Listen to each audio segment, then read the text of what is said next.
Hello, my little ghouls and goblins. Now, I might be a huge horror movie buff, but I'm kind of a wimp when it comes to the scary stuff. I prefer the movie monsters to real scares. Luckily, none of that stuff in the movies is real, right?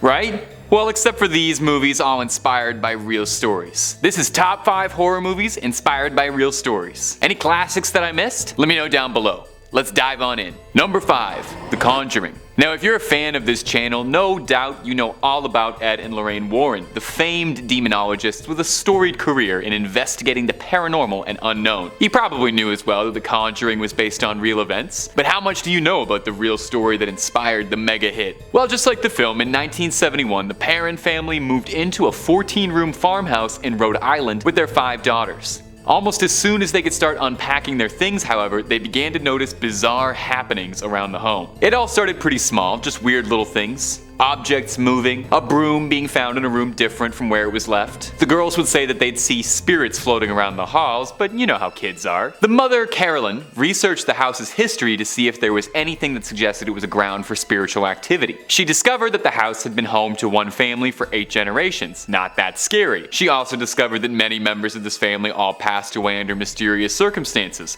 Pretty scary. Now, just like the film, they learned at one point the house was owned by a woman named Bethesda, who was thought to be a Satanist and a witch. One of Perron's daughters thought that Bethesda's spirit threatened her mother's presence. And just like in the films, the Warrens found their way to the Perrons and performed a seance to try and speak to Bethesda and claimed they saw Carolyn Perron speaking in tongues during the seance. Now, where the movie differs slightly is that in the film, Ed Warren performs an exorcism and heroically saves the family and cleanses the house. But in the real story, the Warrens were sent away because the Perrons were worried about Carolyn's mental health. They also did not perform an exorcism, as Lorraine Warren said it wouldn't have been appropriate for them as they weren't members of the ministry. The Perrons stayed in the house until 1980, when eventually the hauntings started to go silent. This might be one of the few times a horror movie based on a true story had a happier ending than the real story. Love horror movies? Me too. Stick around at Top 5 Scary for more stuff every day.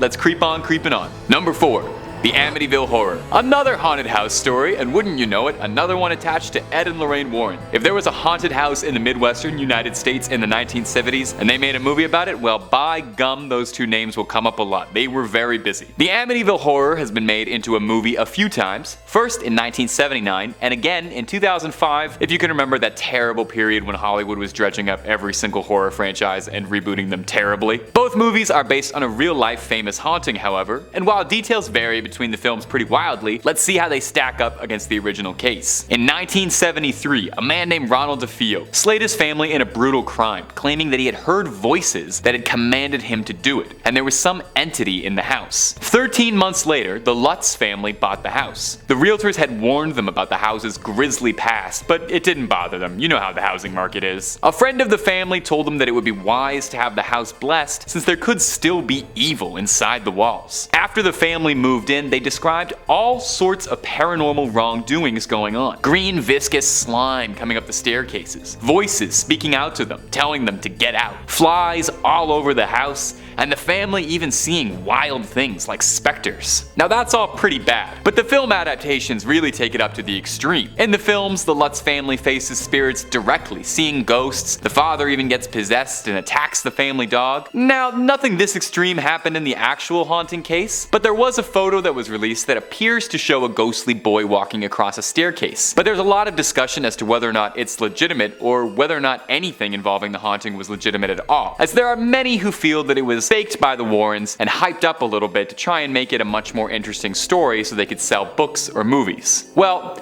real or not, it definitely worked, as the book was a smash hit and there have been dozens of movies since, meaning we're not leaving Amityville anytime soon. Number 3.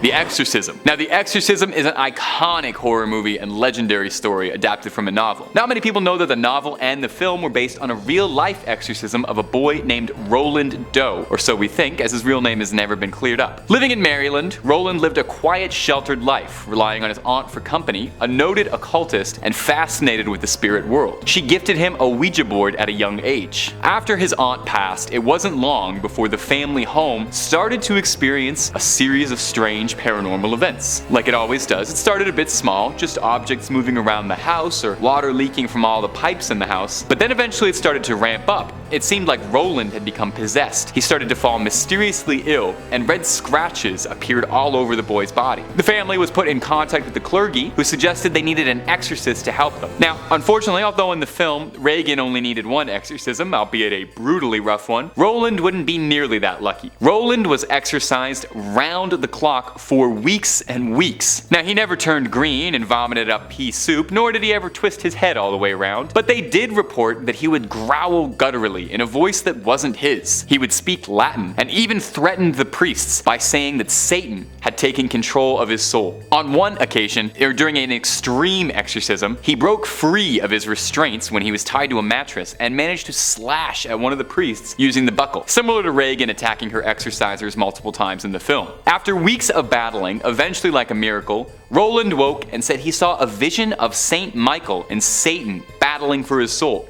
and after that, he was freed. None of the priests were slain like in the film, and luckily after this harrowing experience, Roland was able to live a quiet, normal life and tried his best to live under the radar, not wanting any more attention than he'd already had. After reading about it in a newspaper, author William Blatty was fascinated by the case and inspired to write about an exorcism of his own, which would then become The Exorcism. And then the movie was made, and well, the rest is pretty much history. Number 2. Annabelle. Another famous story from the Warrens' legacy. We knew we'd be seeing them again. Based around probably the most famous and recognizable haunted item in the Warrens' Museum of the Occult, Annabelle. The real Annabelle is a cursed Raggedy Ann doll that was one of the first cases the Warrens ever investigated. Now, the real Annabelle already looks pretty unsettling and isn't the kind of thing I would ever give to a child, but her Hollywood glow-up made her even more terrifying. The story of the film and the legend of the real Annabelle differ pretty greatly though. In the film, Annabelle is given off as a gift from a husband to his pregnant wife, whereas in reality, the Raggedy Ann doll was given to a nursing student, Donna, by her mother as a small gift. The film does feature Donna and her roommate Angie speaking to the Warrens at the beginning, describing their experiences with the doll. That's kind of where the two stories stop being the same and start differing greatly. The original story, Donna claims that the doll would move around their home, appearing in random places, occasionally having red stains on her no one could explain. She would complain that her and her roommate would wake up covered in scratches, again,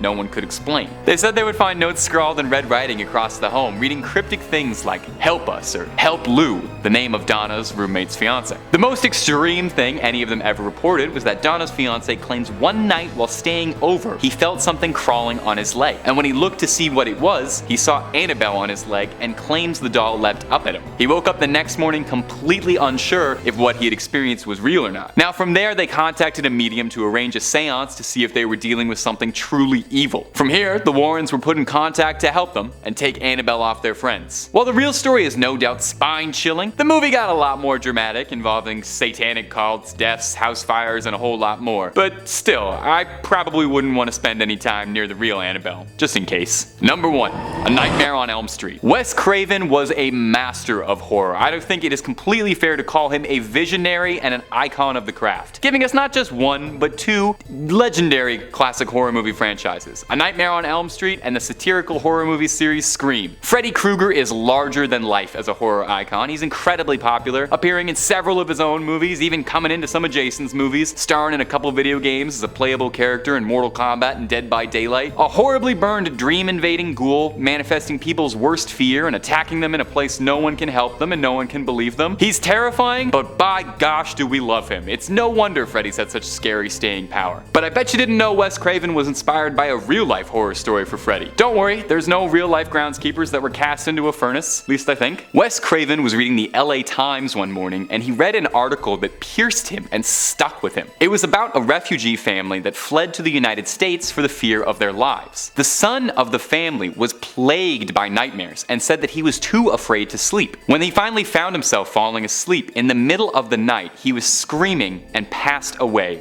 during a nightmare. This spoke to Wes Craven deeply, who sympathized that he was too afraid to sleep and no one would listen to his worries, and saddened at the idea of something that would attack someone while they were vulnerable and away from the protection of supervisors and guardians. From that tragic story, Freddy Krueger was born as a manifestation of this horrible concept that affected Wes Craven so deeply, trying to conjure up the most evil thing he could think of. Since then, Freddy's become a pop culture icon and is not without his legions of fans, but few know the true story behind the iconic slasher. That's all for this video, my little ghouls and goblins. Thanks so much for watching, and I'll see you in the next one.